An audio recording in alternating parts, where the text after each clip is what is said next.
আসসালামু আলাইকুম। পৃথিবীতে এমন কিছু পাপ রয়েছে যে পাপগুলো, যে গুনাহগুলো আল্লাহ ক্ষমা করেন না।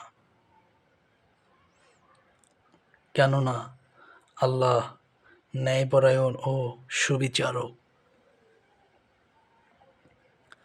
আল্লাহ কোনো হকদারকে তার ন্যায্য অধিকার থেকে বঞ্চিত করেন না।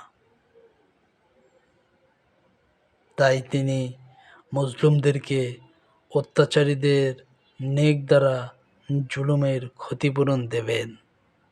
অর্থাৎ আপনি যদি কোনো ব্যক্তির উপর জুলুম করেন, অন্যায় করেন, তখন আপনার সওয়াবটি ওই ব্যক্তিকে দিয়ে দেওয়া হবে এবং আপনার ভাগের সওয়াব কমে যাবে।